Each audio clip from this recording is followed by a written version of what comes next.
लेकिन अभी मैं एक आपको हदिया देना चाहता हूँ, कबूल करोगे भाई? अरे बताओ तो सही बेंगलोर वालों, कबूल करोगे इंशाअल्लाह? 10 मरतबा सूरह इखलास पढ़ो तो जन्नत में एक महल तैयार हो जाता है, और 20 मरतबा सूरह इखलास पढ़ो तो 2 महल तैयार हो जाते हैं, और 30 मरतबा सूरह इखलास पढ़ो तो 3 महल तैयार हो जाते हैं। आजकल के हालात के अंदर मैं अपने साथियों से, शागिर्दों से, शागिर्दनों से ये दरख्वास्त करता हूँ, हमारे व्हाट्सएप के सबकों में सब जगह, कि 313 मरतबा सूरह इखलास पढ़ने की आदत डालो, तो रोज़ाना इंशाअल्लाह 31 महल तैयार हो जाएंगे। कितने महल भाई? और 104 मरतबा कुरान शरीफ पढ़ने के बराबर अल्लाह सवाब देगा। 31 बंगले रोज़ाना तैयार हो जाएंगे इंशाअल्लाह, और कोई इनकम टैक्स वाला आपको फ़ोन नहीं करेगा। दुनिया में एक आप बेंगलोर के अंदर एक फ्लैट ले लो 1000 स्क्वायर फुट का, तो इनकम टैक्स वालों को हिसाब देना पड़ता है, नहीं देना पड़ता। और यहाँ तो 31 महल, घर नहीं महल, कसर का। हुज़ूर सल्लल्लाहु अलैहि वसल्लम ने हज़रत उमर से कहा था, उमर 10 मरतबा सूरह इखलास पढ़, जन्नत के अंदर अल्लाह एक महल दे देगा। हज़रत उमर ने कहा 10 मरतबा सूरह इखलास पढ़ूँ, जन्नत में एक महल, मैं तो बहुत महल बनाऊंगा। आपने फरमाया जितनी ताकत हो बनाते बनाते थकेगा, अल्लाह देते देते नहीं थकेगा। तो 313 मरतबा पढ़ोगे इंशाअल्लाह?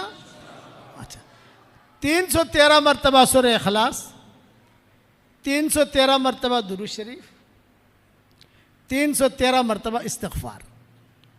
इस्तिग़फ़ार में शॉर्ट वाला अल्लाहुम्मा ग़फ़िरली, अल्लाहुम्मा ग़फ़िरली, वो पढ़ना ना आवे तो उर्दू में कह दो अल्लाह मुझे माफ़ कर दे, ए अल्लाह मुझे माफ़ कर दे।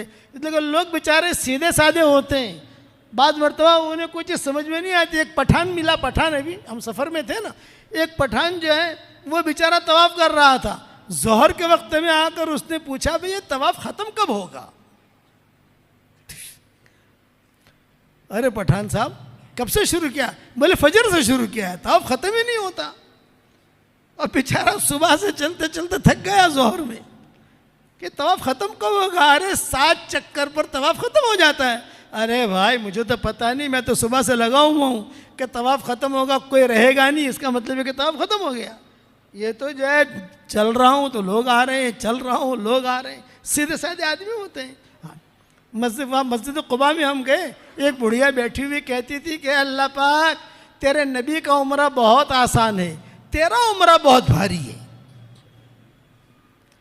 कि तेरे उम्र में बहुत थकती हूँ, तेरे नबी की उम्र में नहीं थकी।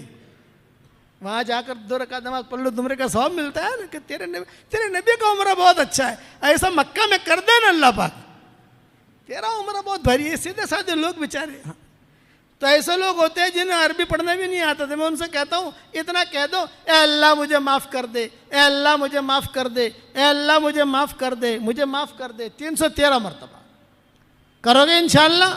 आप इसकी इतनी आदत डाल दो तो उसके बाद जो दुआ मांगोगे अल्लाह आपकी दुआ कबूल करेगा। अच्छा, सुबह शाम की जो तस्बीह है ना, उसमें भी दुरूद शरीफ है, उसमें भी इस्तिग़फ़ार है, जो इसमें आप कवर कर सकते हो।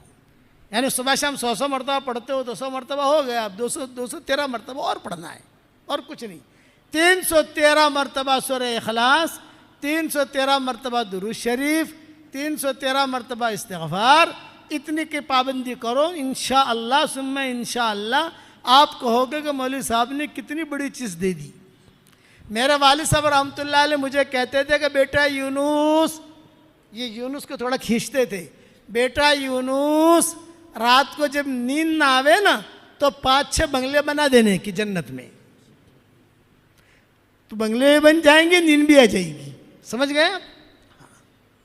और कहते हैं बेटा दुनिया में, मैं आप हजरात से कहता हूँ बेंगलोर में प्रॉपर्टियाँ बहुत बनाई, अल्लाह आपकी प्रॉपर्टियों में बहुत बरकत दे, हमारी दुआ है। अब जन्नत में भी प्रॉपर्टी बनाओ। और अब एक बात और भी कहते थे, जो अल्लाह जन्नत में बंगला देने पर तैयार है वो बेंगलोर में भी दे देगा, बंबई में भी दे देगा। जब वहाँ देने पर कादिर रहते हिंदुस्तान दुनिया में नहीं दे सकता। कुछ बंगले अल्लाह यहाँ भी उतार देगा। कौन कौन पढ़ेगा इंशाअल्लाह भाई? वाह वाह वाह वाह।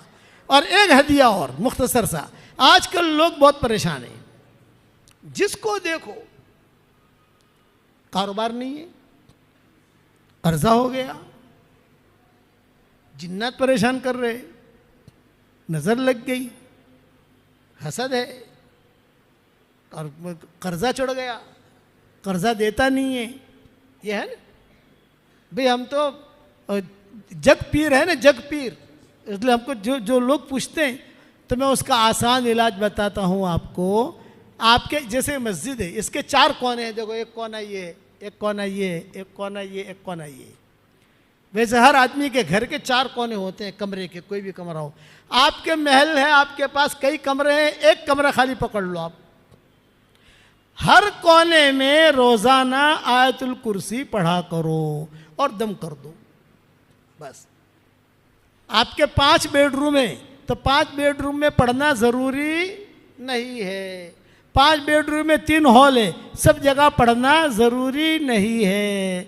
आप एक बेडरूम को पढ़ लो, एक बेडरूम में, दूसरे दिन दूसरे बेडरूम पकड़ लो, तीसरे दिन तीसरा पकड़ लो, ऐसा। और अगर सबको नहीं करना है, एक ही में पढ़ते रहना है तो एक ही में पढ़ो। 4 कोनों में 4 मरतबा आयतुल कुर्सी पढ़ो तो इससे 2 फायदे होंगे। ये जितनी परेशानियां हैं वो परेशानियां भी दूर हो जाएगी इंशाअल्लाह, और अल्लाह माल भी बहुत देगा। ये हजरत अब्दुर्रहमान इब्न औफ का मामूल था, रोजाना पढ़ते थे। अब्दुर्रहमान इब्न औफ कहते थे कि देखो ये मेरा मामूल है, मैं करता हूँ। अल्लाह ने मुझे 4 बीवियाँ दी, इतना माल दिया, जब उनका इंतकाल हुआ तो इतना सोना निकला उनके घर में से, जब उसको काटने लगे तो जो कुदाली हुई थी, कुदाली भी टूट गई, इतना सोना था। और सेहतमंद थे अब्दुर्रहमान इब्न औफ, सेहतमंद। हुजूर सल्लल्लाहु अलैहि वसल्लम ने इन्हें सादिकुल ईमान कहा था। जब हुजूर का इंतकाल का वक्त करीब आया तो माएँ बैठी थी आपके इंतकाल से पहले, तो उम्मे सलमा ने पूछा, हज़रत आप तो दुनिया से जा रहे हो, तो आपके बाद हमारे घर खर्चे का क्या होगा? ये सवाल किया था उम्मे सलमा ने कि आप तो जा रहे हो तो हमारा घर खर्चा, खाना पीना। तो हुजूर ने आंखें खोली और ये फरमाया कि एक सादिकुल ईमान आदमी आएगा जो तुम्हारा पूरा खर्चा उठाएगा। नाम नहीं लिया था, इतना जुमला कहा था कि एक सादिकुल ईमान आएगा, वो तुम्हारा खर्चा उठाएगा। माई कहती थी जब हुजूर ने कह दिया तो मुतमईन हो गई। जब हुजूर का इंतकाल हो गया तो इंतज़ार करते थे कौन सादिकुल ईमान आता है, कौन आता है। यही अब्दुर्रहमान इब्न औफ आए और इन्होंने जो है सारा का सारा बाग जो था माओं के लिए वक़फ़ कर दिया। अब्दुर्रहमान इब्न औफ ने कुछ सारी आमदनी जो होती थी माओं को भेजते थे। कुछ हालात आए, बाग बेचना पड़ा, तो जब बहुत रकम आई तो रकम भी सारी माओं को दी।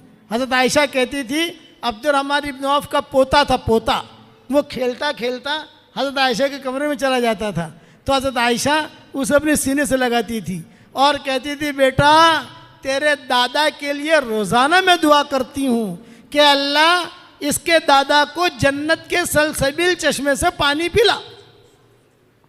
रोज़ाना दुआ करती हूँ, तेरे दादा के हम पर बड़े एहसानात हैं। ये अब्दुर्रहमान इब्न औफ का मामूल था। तो आप करोगे इंशाअल्लाह आयतुल कुर्सी। और तीसरी बात, जो मुझे अपनी दुआओं में याद रखता है मैं उसके लिए दुआ करता हूँ। आप मेरे लिए दुआ करोगे तो मेरी दुआ में पार्टनर रहोगे इंशाअल्लाह, करोगे इंशाअल्लाह।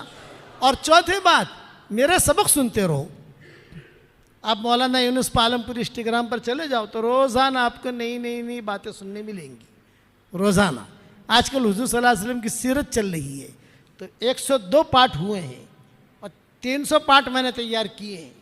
उसमें हज़रत उमर का किस्सा चल रहा है, किसी का किस्सा चल रहा है, वो सारे आपको थोड़ी थोड़ी बातें कान पर पड़ेगी कि क्या सीरत है हुजूर की। हाँ, जिन्नातों के किस्से मैंने बयान किए, बहुत कुछ बयान किया है। ये मजमून जो मैंने बयान किया ये इमाम साहब की बरकत है। जिन्नातों का जो मैंने बयान किया, हालांकि जिन्नातों का बयान ज़्यादा हुआ नहीं, बीच में आ गई दूसरी बातें। जिन्नातों का मुस्तक़बिल मुझे बयान करना था, अल्लाह जब तौफीक देगा तो दूसरी मरतबा आके बयान करेंगे इंशाअल्लाह। अब ये बताओ अल्लाह के रास्ते में निकलोगे कि नहीं निकलोगे भाई?